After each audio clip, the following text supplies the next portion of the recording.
Est-ce que ça vaut bien la peine de tirer sur l'ambulance? Je pense que peut-être.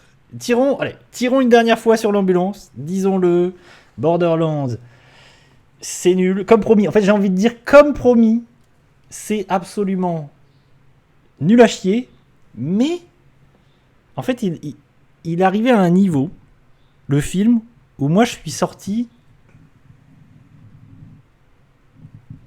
C'est le néant en fait. En fait, le film c'est tellement le néant. Là où ça m'a fait repenser à Deadpool 3 que j'ai beaucoup critiqué et en définitive Deadpool 3 c'est moins pire, heureusement.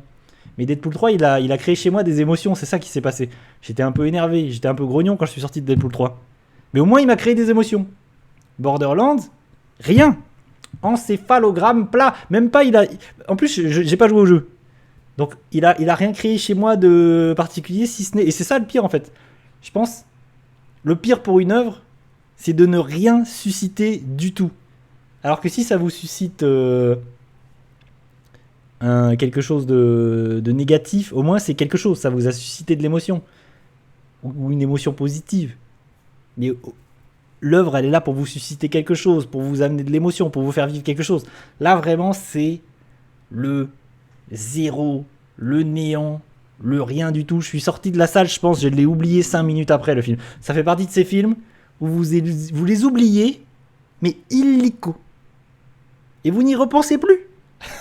Vraiment, je pense, je vous en reparle. L'année prochaine, je fais une tier list. J'ai oublié que je l'ai vu, le film. Ceci dit, pour un petit peu jauger, parce que ok, le film il est nul, mais j'ai vu beaucoup de films nuls. Donc pour jauger, sur une échelle de films nuls, je vais vous dire où je le place.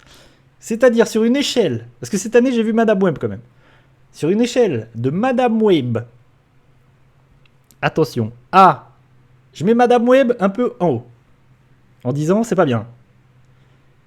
A, Expandables 4 qui est en bas, c'est vraiment... Expandables 4, je pense que c'est le pire du pire du pire de ce que j'ai vu l'année dernière. Vraiment, c'est... Genre, c'est une arnaque. C'est une catastrophe.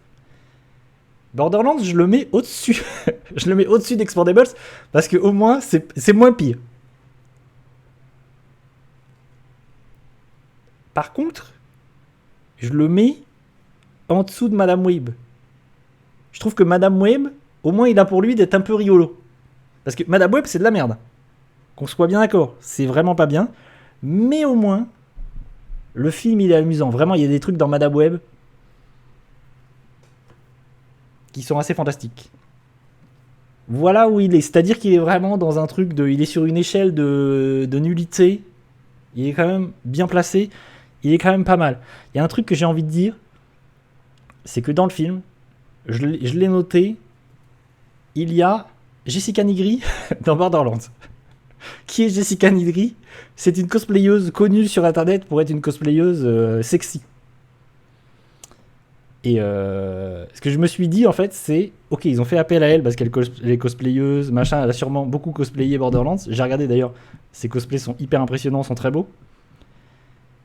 Et ce qu'ils ont retenu en fait de Borderlands, c'est probablement que ça en fait. C'est la surface, c'est les cosplays sexy. Et le truc qui est terrible, c'est de se dire que... Parce que le film, vraiment, ça ressemble à des acteurs cosplayés et mal cosplayés. C'est très cheap. Ça fait vraiment... ça ressemble vraiment à un épisode... ça ressemble à un téléfilm, à un épisode de série un peu cheap. C'est assez catastrophique.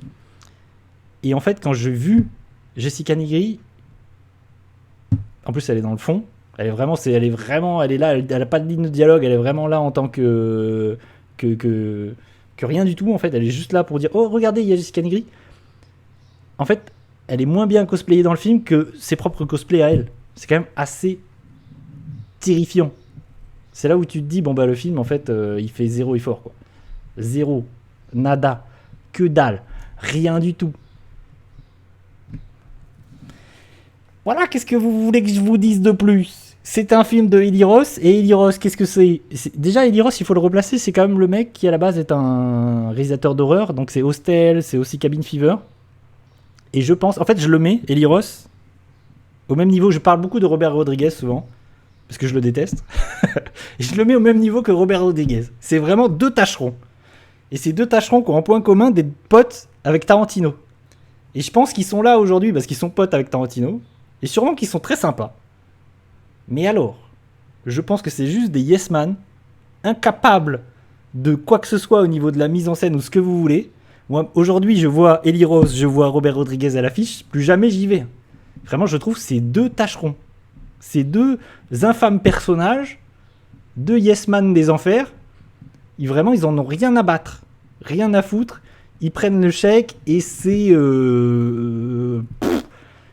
juste zéro pointé, quoi. C'est ouf. Alors j'en ai parlé l'autre jour, il se trouve que sur les crédits de fin, le crédité au scénario, c'est Eli Roth.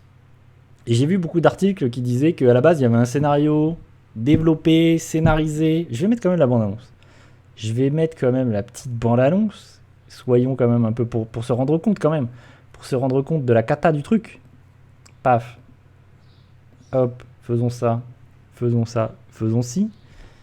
Et j'ai vu que Greg Mazin, oui c'est ça, Greg Mazin, avait apparemment écrit un scénario à une certaine époque, et c'est le scénariste de Last of Us récemment et la série de Tchernobyl. Pas que ça, hein. Faut pas penser que c'est un génie parce qu'il a aussi scénarisé les Scary Movie et d'autres choses pas folles, pas folichonnes. Mais apparemment, il avait écrit un scénario, de ce que j'ai compris, plutôt intéressant. Bon, je pense qu'il en reste plus rien, surtout qu'il est plus du tout crédité sur le film. Donc, j'ose imaginer que ça a été quelque chose. Je pense que ça fait partie de ces films qui sont passés entre diverses mains. Très probablement que c'est passé entre diverses mains de réalisateurs pour finalement arriver sur Eli Roth. Pourquoi ? J'en ai aucune foutue idée. Et il y a un truc, moi, qui me désole, c'est qu'on a l'impression de revenir à une époque où Hollywood faisait des adaptations de jeux vidéo et c'était Alone in the Dark, Doom, j'en passe, des vertes et des pas mûres, des... Quoique Resident Evil, c'est 1000 fois mieux. J'allais dire Resident Evil, mais Resident Evil, c'est 1000 fois mieux. Où vraiment, c'était ni fait ni à faire, c'était infâme, c'était horrible. Vraiment, c'était juste histoire de prendre une marque qui fonctionne et de toucher un public acquis à la cause. Et aujourd'hui, on a vu des adaptations qui fonctionnent. C'est ça qui rend triste, c'est qu'en fait, aujourd'hui, il y a des gens qui font des adaptations de jeux vidéo qui sont bien, qui fonctionnent. Mario, c'est très bien. Même Gran Turismo, c'est mieux. Gran Turismo, il raconte quelque chose. Même Gran Turismo, même Uncharted. Pour vous dire, même Uncharted, c'était mieux. Pourtant, j'ai pas aimé Uncharted, mais même Uncharted, c'est moins de la merde. C'est quand même assez fou. Franchement, le film, t'as l'impression qu'il a été fait, je sais pas, début 2000. Et qu'en fait, ils ont aucune idée. Ils ont rien vu de ce qui s'est passé ces dernières années. Comment adapter un jeu vidéo. En vrai, c'est de la folie que ce film il existe dans cet état aujourd'hui et qu'il sorte comme ça parce que vraiment, tu vois des acteurs avec des costumes. Moi, Kate Blanchett, il y a Kate Blanchett dans le film. Kate Blanchett, pendant tout le film, je me dis, déjà, elle cabotine de ouf et t'as l'impression qu'elle est pas très contente d'être là. Mais je la vois avec son cosplay, sa perruque, je la trouve. Pendant tout le film, je me dis, elle est ridicule. C'est terrible. Elle est ridicule, ça marche pas. C'est juste pas possible. Et à la fin, bon. À la fin, c'est Captain Marvel, vraiment. Il y a une transformation. Bon, de toute façon, c'est spoiler, mais peu t'importe, le film est pas très intéressant. C'est l'élu, c'est elle le personnage principal. Terrible. J'ai vu un tweet rigolo qui disait mort en 89, revenu en 2024, rebonjour Super Mario. Oui, mais c'est exactement ça. C'est exactement ça, Marc. C'est ce que je me disais, tu vois. C'est vraiment, c'est revenir à cette période où le premier film Super Mario, en fait. C'est fou. C'est fou qu'en fait, on puisse encore faire des adaptations de jeux vidéo comme ça aujourd'hui. Et je pense que ça va être un énorme beat parce que là, le film il sort durant l'été, il y a les Jeux Olympiques, machin. Je pense que personne n'a envie de voir ça. La bande-annonce, elle donne envie à personne. Vraiment, c'était déjà cata la bande-annonce, comme promis. C'est nul. J'avais pas trop d'espoir. Hein. Vraiment, je me suis dit, bon. On sait jamais. Bon, bah, effectivement, ça n'a aucun foutu intérêt. Et je sais pas si. Moi, j'ai pas joué au jeu. Donc, je connais pas les jeux. Je sais pas si les gens. Si les fans vont trouver ça horrible. Ou si les fans vont trouver ça passable. J'en ai aucune idée. Franchement, je suis curieux. Si vous avez vu. Si vous voyez cette vidéo, si vous avez vu le film et que vous avez joué au jeu, dites-moi votre avis. En vrai, ça m'intéresse. Je me pose la question. Est-ce qu'au moins... Parce que moi, s'il y a beaucoup de fanservice ou des clins d'œil, machin, je les vois pas. Tant vous dire que j'en ai aucune idée. Je savais même pas que les protagonistes c'était les persos du jeu. Aucune foutue idée. Et alors s'il y a un point positif, il y a un truc, mais c'est vraiment minime. S'il y a un truc moi que j'ai trouvé positif, c'est Claptrap, qui est doublé en VO. Il est doublé par quand même Jack Black. Il y a quand même Jack Black dans le film. Toujours un point positif. Il est quand même aussi dans Mario.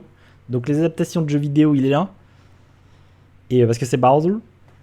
Et Claptrap, j'ai trouvé ça plutôt rigolo. Je l'ai trouvé plutôt amusant parce qu'il est insupportable, il est chiant et moi ça m'a plutôt amusé. Et je sais pas qu'il le double en VF d'ailleurs, je me suis pas renseigné. Je sais pas qu'il le double en VF, mais je l'ai trouvé plutôt rigolo. Ah mais peut-être qu'un peu il y a un mélange de tous les films. Il y a peut-être ça aussi. Enfin de tous les jeux, c'est ça que je voulais dire. Il y a peut-être des clins d'œil, des choses qui viennent de tous les jeux. Borderlands 3 a été immensément critiqué pour son écriture. Mais de ce que je comprends, dans le jeu, parce que j'ai regardé un peu sur Wikipédia, dans le premier jeu, de ce que j'ai lu du synopsis du scénario, c'est on est sur cette fameuse planète, je crois que c'est la planète Pandore, c'est ça, Pandora ? Non, Pandora c'est Avatar. Bref, il y a cette histoire de boîte de Pandore. On est sur une planète désertique, genre c'est Mad Max, et on a cette histoire il y a une boîte de Pandore qui serait le savoir de toute une espèce ancestrale d'extraterrestres qui aurait une technologie hyper avancée et qui permettrait de faire avancer toute l'humanité. Et il y a des chasseurs de primes qui cherchent des clés pour ouvrir cette foutue arche. Voilà, il y a une arche pour ouvrir cette arche. Et dans le film, c'est ça. Il y a cette bande de personnages qui vont ouvrir, qui cherchent des clés, bon comme dans le jeu, j'ose imaginer, pour ouvrir l'arche. Et ils ont rajouté un truc comme quoi il y a une prophétie qui dit que il y a une personne héritière des extraterrestres ancestraux qui du coup serait la troisième clé et on a besoin d'elle. Elle aurait des pouvoirs évidemment et ce serait elle qui pourrait ouvrir l'arche et qui pourrait du coup obtenir les pouvoirs, tout ça. Il se trouve que le twist, c'est Cate Blanchett en fait, la clé, parce que c'est le personnage principal. Donc c'est elle qui est... on sait pas pour quelle raison. On sait pas pour quelle raison elle a ce pouvoir. Bref, du coup elle devient un ange démoniaque. Enfin, ça n'a ni queue ni tête. Mais j'ai l'impression que c'est comme dans le jeu. Et qu'est-ce que j'allais dire ? Je sais plus. Bref, j'ai dit que Claptrap c'était rigolo. Cate Blanchett, c'est pas possible.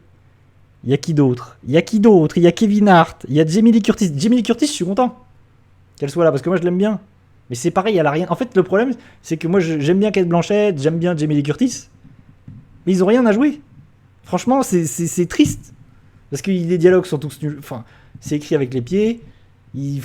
C'est terrible. En plus, ils sont tous sur des fonds verts 90% du temps, des fonds verts mal incrustés, des fonds verts moches. Il y a un truc que j'ai pas dit, mais tout le monde s'en est rendu compte, c'est vraiment cette envie de faire les Gardiens de la Galaxie dans un univers un peu Mad Max, parce que ça vient du jeu. Je pense que le jeu, il est aussi déjà très inspiré de Mad Max. Donc c'est les Gardiens de la Galaxie X Suicide Squad, parce qu'on a une bande de losers un peu claqués, ni méchants ni gentils, on sait pas trop, qui du coup créent un groupe, une bande, pour... En plus, ils sont pas censés être ensemble, et du coup, ils sont ensemble par défaut. Par hasard. Bref, c'est du déjà vu. Tu sens qu'ils ont envie de refaire les Gardiens de la Galaxie, mais ça marche absolument pas. Jamais. Vraiment. En fait, il y a un truc que je me suis dit aussi, c'est qu'il y a aucun moment, il y a une idée.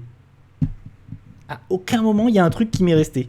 Que ce soit une idée de mise en scène, de scénario. Mise en scène, c'est zéro. Je sais pas, une idée, il n'y a rien du tout. Tout ce que vous voyez dans le film, vous l'avez déjà vu quelque part. Il n'y a pas un truc. Zéro. Nada. Le premier jeu, c'était vraiment un western sci-fi avec des touches d'humour absurde. Ouais, je pense... Moi, c'est ça, j'en parlais l'autre jour. C'est ça qui me désole un peu, c'est que je pense qu'il y avait vraiment moyen de faire quelque chose avec cette licence, en vrai. Et ça aurait dû être un film d'animation. Parce que vraiment, le fait est que les jeux, c'est du cel shading, il y a vraiment un truc dans la direction artistique. Et que si on avait eu un film d'animation déjanté avec une direction artistique qui lorgne vers ce que fait Into the Spider-Verse, un peu fou, on aurait pu peut-être faire quelque chose. Et j'ai l'impression que, j'ai pas joué au jeu encore une fois, mais j'ai l'impression qu'on perd tout ce qui fait le sel du jeu, c'est-à-dire le côté sale gosse, petit con, que je perçois. Parce que vraiment, il n'y a pas du tout ça. Le film se prend très au sérieux. Il y a des blagues. Je pense qu'ils ont gardé que le côté beauf, pipi, caca des blagues. Vraiment. Vous allez voir, il y a un moment donné, il y a du pipi. On l'a tous vu dans la bande-annonce où à un moment donné, ils ont du pipi dans la bouche. Et il y a du caca. Il y a Claptrap qui fait caca à un moment donné. Voilà ce qu'ils ont gardé. Le côté beauf. Le caca, en vrai dire, ça m'a fait rigoler parce que bon, le caca, ça fait toujours rire. Mais voilà quoi. Et je pense que le côté vraiment sale gosse et tout, un peu incisif, un peu débile, méchant. Je pense qu'il y a un côté méchant dans le jeu. Je pense qu'ils sont passés à côté de ça. C'est avec le 2 qu'ils ont commencé à devenir plus colorés et absurdes.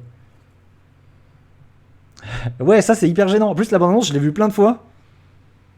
Donc vraiment, quand je l'ai vu dans le film, j'étais... j'en pouvais déjà plus, quoi.